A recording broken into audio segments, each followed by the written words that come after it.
कई भक्त कहते हैं जी हमें मेरे 3 दिन मंत्र ना जपा, मैंने 4-5 दिन मैंने नाम नहीं जपा। क्यों नहीं जपा? कि टेंशन हो गई थी। अरे भले आदमी टेंशन तो हो जा, खैर टेंशन भी हो जा, लेकिन भगवान की भक्ति भी अपना करता रहे दुखी सुखी हो गए। उस टेंशन को भी पड़ी रहेगी, लेकिन मंत्र भी थोड़ा बहुत कर लेना चाहिए, छोड़ना नहीं चाहिए। अब ये तो मंत्र इस काल ने तो इतनी टेंशन कर रखी है इस प्राणी के साथ में, गिनती है को ना। घर में को वासनी हो जाए तो टेंशन, और छोटे मोटे व्यवसाय में 100 घाटे बाधे हों उसमें टेंशन, पता नहीं कितने प्रकार की समस्याएं हमारे जान में डाल रखी हैं काल ने। काल का ये उद्देश्य है कि ये भक्ति ना करें। जब इनको मनुष्य शरीर प्राप्त हो तब तो इनमें इतनी टेंशन भर दी या विकार भर दिए, कोई घुट्टी लावे, कोई जुआ खेले, कोई दारू पीवे, बीड़ी पीवे, सिगरेट पीवे, कोई 2 नंबर के काम में, कोई कोठी बनाने के काम में, यानी को इनको सबको ऐसा व्यस्त कर रखा है कि फुर्सत है को ना। और फिर अब ये है भक्ति का समय आ गया, अब ये भक्ति युग आ गया, भक्ति का काल आ गया, समय भक्ति काल, बिचली पीढ़ी आएगी। और इसमें काल ने कति पूरा हंगाला दिया।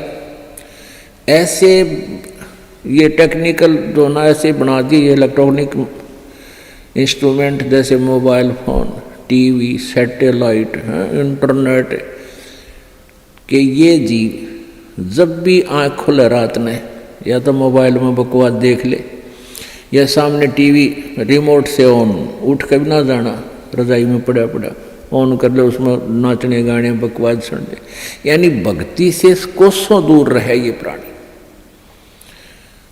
अब इसने कितना कुछ, अभी 20-30 वर्ष से आप देख रहे हो कितना कुछ साइंस ने तरक्की कर दी, या काल गिवन है, इस काल ने दे रखी है। और परमात्मा ने भी ये समय इसीलिए चुना था कि अब ये जो साइंस के इंस्ट्रूमेंट हैं ये हमारा काम आएंगे। एक जगह बैठे और लाखों करोड़ों जगह टीवी में परमात्मा की महिमा को घर बैठे सुन सका करोगे। हम इनमें बकवाद क्यों देखेंगे? हम भगवान देखेंगे, परमात्मा की चर्चा सुना करेंगे, तो हम इसका सदुपयोग करेंगे।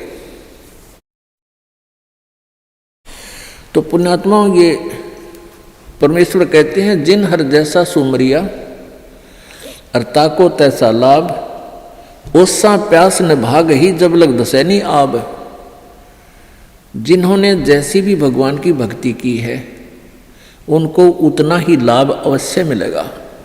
और ओस पीने से प्यास नहीं बुझती, ओस चाटने से प्यास नहीं बुझती। प्यास बुझेगी गट गट गिलास पीने पानी के गिलास पिया जब प्यास बुझेगी। तो हम पहले क्या करते थे, दान धर्म कितना करते थे, 2 रुपये चढ़ा दिए को 5 मुश्किल थे, 10 चढ़ा दिए तो बड़े खुश होया करते थे। या 100 रुपये का प्रसाद बांट दिया हनुमान जी के मंगलवार ने, तो ये हमारी पूजाएं थी। तो ये तो हम ओस चाट रहे थे। और अब आप देख रहे हो पाठ के पाठ करवाए जा रहे हैं, भगवान के हवन के लिए जोत के पैसे, जोत का घी दान किया जा रहा है, ये गिलास के गिलास पिए जा रहे हैं और इनसे प्यास बुझेगी। कोई पाठ करवा रहा है, कोई वैसे गुप्त दान, खूब वैसे दान दे रहे हैं, तो ये गिलास के गिलास पानी के पिए जा रहे हैं, इनसे प्यास बुझेगी, इनसे आपको पूर्ण लाभ होगा। और सतभक्ति मंत्र करेंगे, आजीवन मर्यादा रहेगी। अब ये टेंशन तो काल ने या पैदा कर रखी है कि वो भक्ति ना कर सके, लेकिन इन टेंशनों में ही आपने भक्ति करनी पड़ेगी। चाहे रो के करो, चाहे खुश होकर कर लो, दुखी होकर कर लो।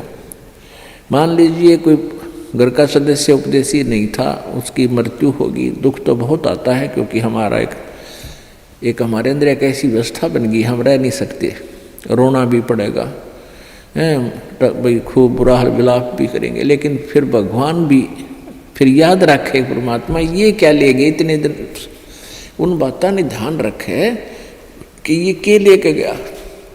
अगर हम ये भक्ति कर रहा होता परमात्मा इसको जीवन दान भी देता है, इसकी आयु भी बढ़ा देता है यदि सत भक्ति करता है। और ये लेके क्या गया, सारा जीवन बर्बाद कर गया। तो इस प्रकार इन सब विचारों को ध्यान में रख के, सब बातों को विचार करके और भजन जरूर करें। चाहे याद तो बहुत आते हैं, मृत्यु को प्राप्त हो जाते हैं जो साथी परिवारजन, लेकिन भगवान भी रो रो के मालिक ने भी याद रखे, मतलब भूला नहीं भगवान को। और भी कई प्रकार की टेंशन हो जाती है, किसी प्रकार की कई चिंताएं होती हैं, लेकिन चिंताएं तो हैं, चिंता भी नाम से ही समाप्त होंगी और परमात्मा की भक्ति तक करनी पड़ेगी, इन चिंताओं में करनी पड़ेगी। एक समय एक दरोगा जी जून के महीने में यानी गर्मी के मौसम में घोड़ी पर सवार होकर जा रहा था किसी दूसरे गांव में। रास्ते में किसान ने रहट जोड़ रखा था, रहट, हरहट। वो रहट क्या होता था कि उसमें एक पुली होती थी लोहे की, उस पुली के ऊपर के ऐसे एक चैन डाल दी जाती थी और उसको कोल्लू की तरह, एक कोल्लू आपने देखे हाथ के बैलों वाले कोल्लू, उस तरह कोल्लू की तरह बहल से चलाया जाता था और वो रहट का व्हील घूमता था वह पुड़ी, और उसके ऊपर चैन लगी होती थी। नीचे एक कुआं होता था, वो चैन इतनी लंबी होती थी कि कुएं के जल को छूती थी नीचे तक, और उसका बाल्टियां वेल्ड कर दी जाती थी चैन के ऊपर। और वो बैल से बैलों को चला घुमाया जाता था कोल्लू की तरह, तो वो व्हील घूमता था, वो पुड़ी घूमती थी, वह चैन साथ में घूमती थी और नीचे से पानी आकर के खेतों में डलता था और खाली बाल्टियां वापस चली जाती थी और भरी बाल्टियां चैन के साथ ऊपर आती थी, ऐसे चलती थी। तब वो पानी खेतों में सिंचाई के काम आता था। तो किसान की घोड़ी को प्यास लगी, किसान को भी प्यास लगी। उसने देखा कि सामने रहट चल रहा है और पानी पीवेंगे, घोड़ी को भी पिलाएंगे। अब जो ही उस घोड़ी को निकट लाया वो दरोगा यानी वो SHO, तो रहट के अंदर से आवाज आया करती थी, वैसे जुगाड़ होया करते थे। वो व्हील व्याल चढ़ा रखे थे, वो चर चूं करके वह काफी जोर की आवाज आती थी उससे। वह घोड़ी उस चरचू ने सुनकर, चींचू ने सुनकर, और वह फड़क गई, 1 किला दूर जाकर डटी। दरोगा जी गुस्से में हो गए, करे किसान या चूं बंद कर दे भाई, चींचू बंद कर दे, मेरी घोड़ी डर रही है, मैंने पानी पीना और पिलाना है। अब किसान ने वो बैल रोक दिए, जो बैल चल रहे थे, कोल्लू को सा फिरा रहे थे, उससे वो चलने से आवाज आ रही थी, पानी भी आ रहा था। तो किसान ने वह बैल रोक दिया, तो पानी आना, जल आना भी बंद हो गया और आगे जल सीधा खेत में जा रहा था। खेत में जल साथ साथ वह जमीन प्यासी थी, पी रही थी। जल घोड़ी के पीने योग्य एकत्रित नहीं रहा। घोड़ी निकट आई, जल था नहीं।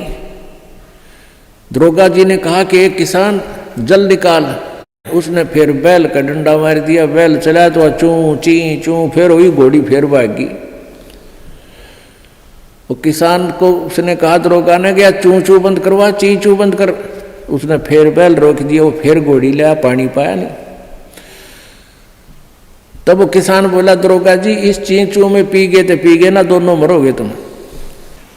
तो ये चींचू में ही पीना पड़ेगा ये जल, राम नाम का भाई। जब राम नाम बंद कर दिया तो भक्ति गई, वह चूं चूं तो फिर फायदा क्या हुआ, वह टेंशन तो सहे से भक्ति और बर्बाद होगी। तो इस चींचू में पानी पीना पड़ेगा, जल पीना पड़ेगा भाई, हिम्मत रखो और एक दिन परमात्मा ऐसी कृपा करेगा या चींचू भी बंद हो जाएगी, क्योंकि परमात्मा के नाम से सब दुख दूर होते हैं। कबीर 5 पहर धन दे गया और 3 पहर रया सोए, एक पैर हरि ना भजा फिर मुक्ति कहाँ से होए। 8 पहर 24 घंटे को 8 पहर में, पहले 8 पहर होती थी 24 घंटे की। अब परमात्मा कहते हैं तो एक पैर में 3 घंटे हो गए। तो परमात्मा कबीर जी ये बताना चाहते हैं कि 3 पैर तन धंधा करया 15 घंटे, 5 पैर तो 3 पैर तो सो गया, यानी एक दिन रात टोटल पूरा कर दिया। और एक पैर हरि ना बजा, 3 घंटे भी भगवान को नहीं दिए तूने। 5 पैर धन दे गया, 3 पैर रया सोए, एक पैर हरि ना जप्यो मुक्ति कहाँ से होई। यानी टोटल 3 घंटे परमात्मा ने बता दिए कि पूरे 24 घंटे में 3 घंटे आप भगवान के भजन में अवश्य लगाओ। और उनका ये नहीं है कि स्पेशल एक जगह बैठ के लगा लो, बहुत समय होता अपने पास। जैसे आप जी कोई मजदूरी के लिए जाते हो, घर से वहाँ तक घंटा एक लगे, मालिक का सिमरण करता जा। बस में बैठकर जा रहे हो कहीं काम, बस वहाँ भक्ति करें। खेतों में जा रहे हो, खेतों से घर से लेकर वहाँ तक जो खूब भक्ति करे, अपना मंत्र ने याद रखे। और बहुत से ऐसे कार्य हैं जो काम करते करते भी हम भगवान की भक्ति कर सकते हैं। जैसे खेत में आली हल जोतता है, हमने देखे पहले ही आली में लक्ष्मी चंद की रागनी गाए जाते, हल भी जोड़े जाते। तो आप भगवान की भक्ति भी करे, कभी आरती करने लग जा, कभी भगवान की वाणी बोलने लग जा।